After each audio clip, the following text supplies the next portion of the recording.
What's up, guys? I'm Scott. This is NXFilms Studio, and today I got some deliveries.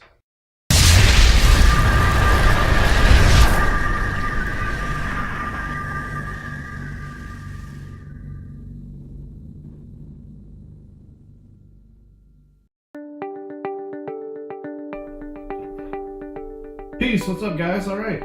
As you can see, I got my delivery. Got all kinds of goodies here. So I'll tell you a little bit about what I got. First, maybe I'll start with this lower box. This is a 7-inch monitor. It's HD, and it hooks up to the camera through SDI or B&C cables.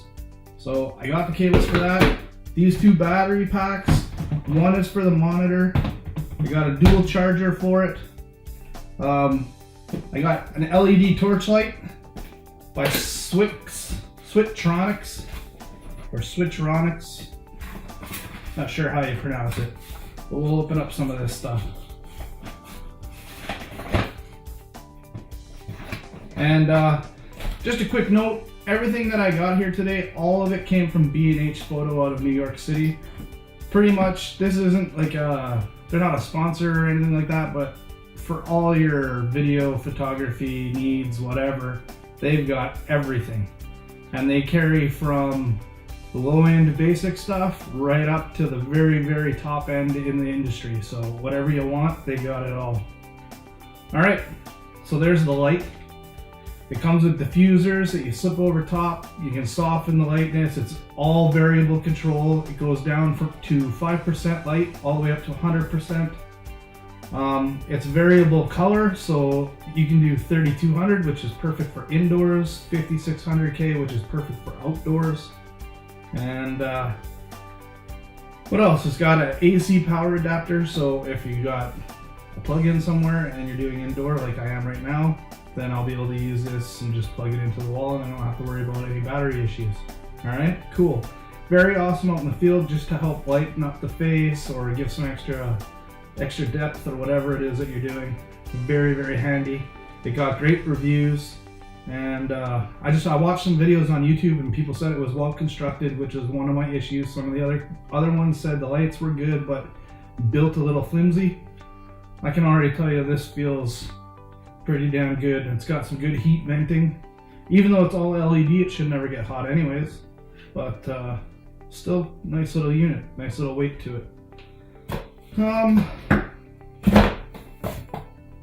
Right here, this is just a power supply, so the AC power adapter, you gotta buy it separately. Now, normally I think this is about $380 for this. I got it for $299. They were having a sale, so that was even more perfect, considering I had to buy completely different batteries that I had before and a new charger, but whatever. To my left, I've got the Rode Podcaster. Now this is for basically if I'm going to be dubbing over any audio, that's what I'll be using this for. It absolutely eliminates virtually all room noise. You got to talk very close to it and it picks up just your speech. So computer fans, room noises, whatever, anything like that, perfect for this. I got the suspension kit for it. So it's basically like a shotgun mount, if you've ever seen that has the interweaved silicone rubber bands sort of things, and then you slide the shotgun mic through and it's suspended, so it helps eliminate vibrations. So I got that, and I got the studio arm. So this attaches to your desk by a clamp, and then you can bring it down wherever you want, nice and close, and it's perfect. Right here in this box is the dual charger for my EX1R's batteries. So these batteries right here, the BP series. They charge very, very quickly, but it's sort of a pain in the ass. I got 3 batteries now. I just ordered the second big one as a spare. And life on them is pretty good. Life on the little ones, not very long. Maybe an hour and a half or so. Not really that great.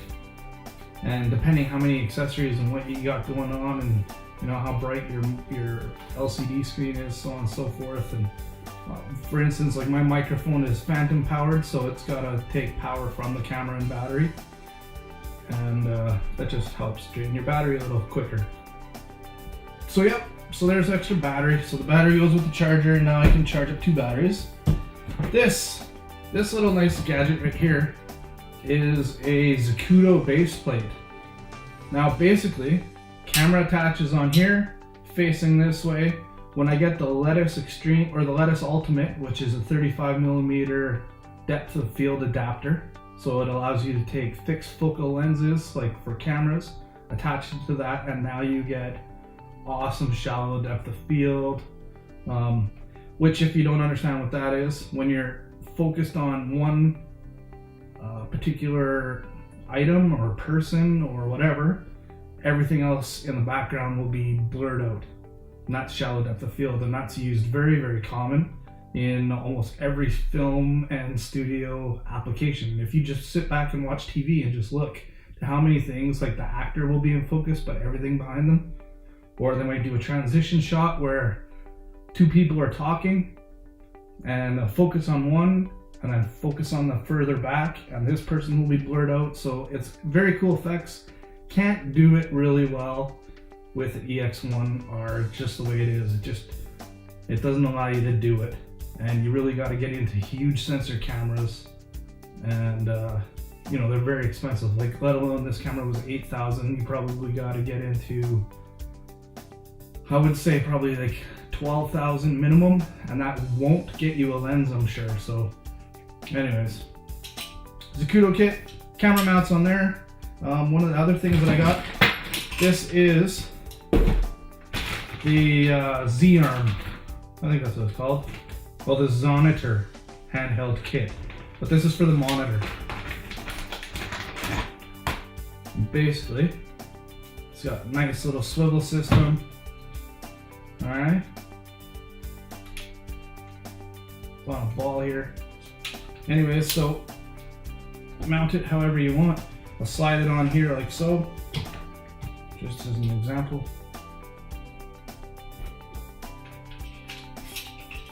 Slide it on like that. Maybe I'll bring it out like this. And we'll turn it. Alright. And now,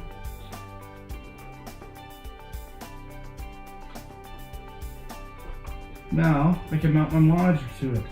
Alright, so the monitor will sit there. I can have it however, wherever I want, angled however I want. Very cool gadgets, and they've got so many accessories that you continue to attach that it really makes your whatever type of rig you want to build, it's unlimited. They've got shoulder mounts that you can put on so you can do shoulder rigs. They got counterbalancing weight setups for it. All kinds of cool stuff, all kinds of slip-on things. They got a unit that goes on the back that you can mount like Anton-Bauer battery packs and all that type of stuff. So I mean, you can go as big and as elaborate as you could imagine, and as your budget covers. Retail price on this, I think, is $300 or $530, somewhere in the range of that. And I think this piece was about $300. This I bought on eBay. The guy in Toronto had bought it. Didn't work with his camera setup that he was going for.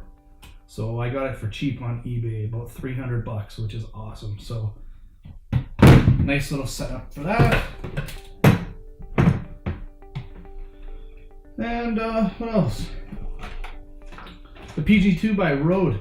This is like a pistol grip shotgun mount, and it also accepts, say I had like a C-stand or whatever, I could screw this on and set it up just out of view of the camera and pointing directly at me, catching my audio.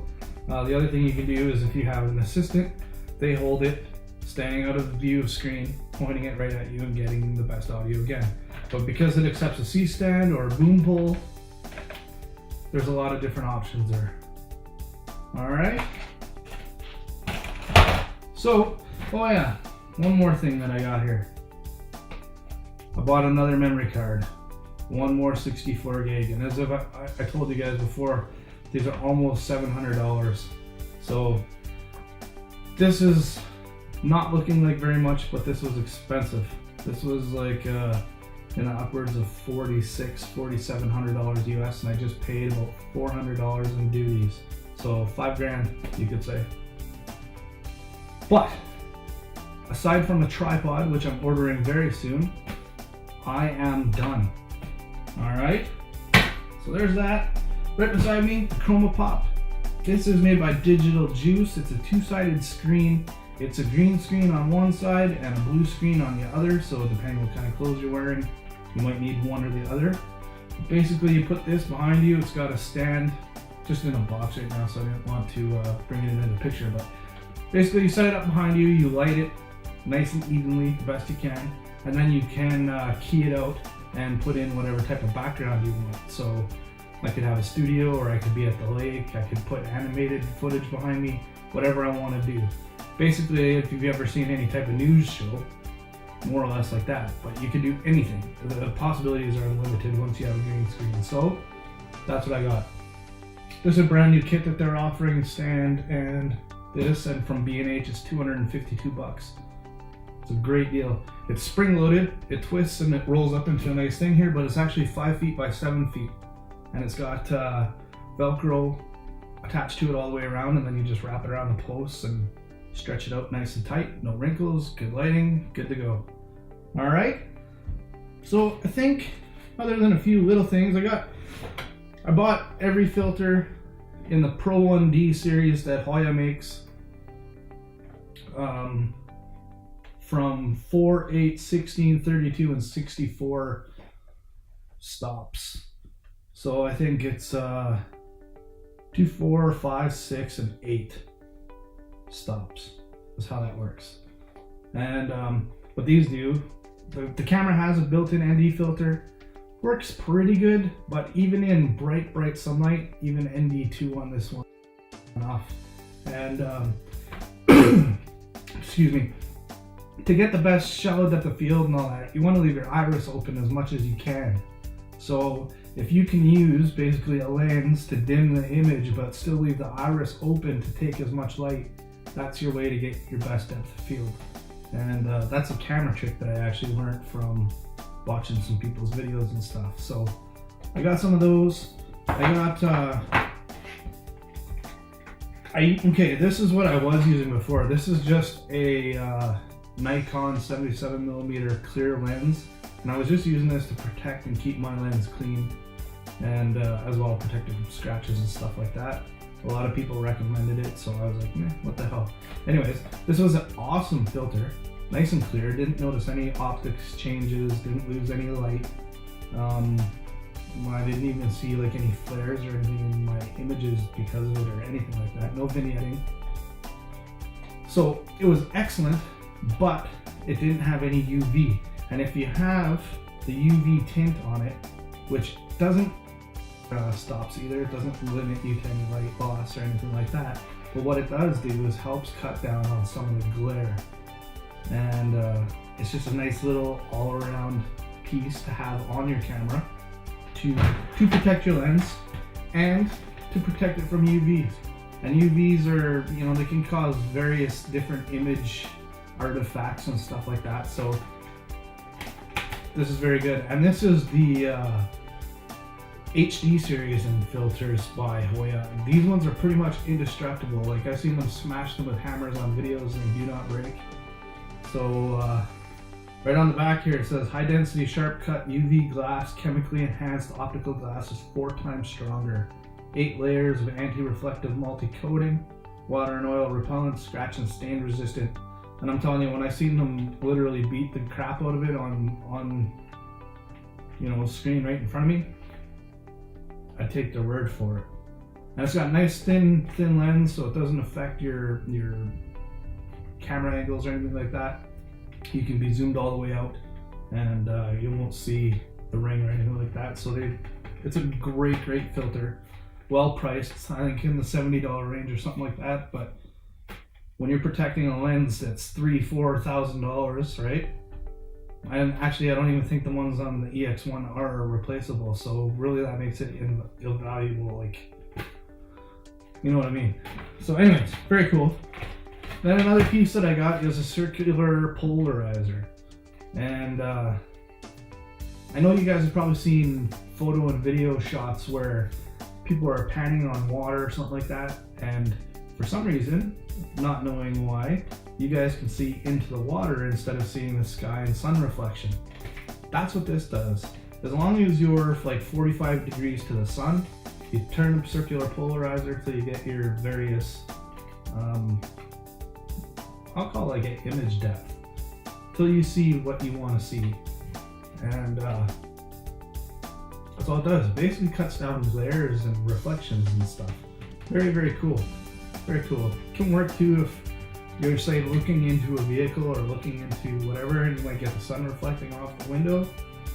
Same thing. As long as you're within the light coming in through the side range, something like that, then you can turn it and you can alter the image. And it doesn't really change the color. Well, it actually doesn't change color at all. It only changes maybe the contrast. I don't know all the technical terms. Anyways, very cool. I think this was like 110.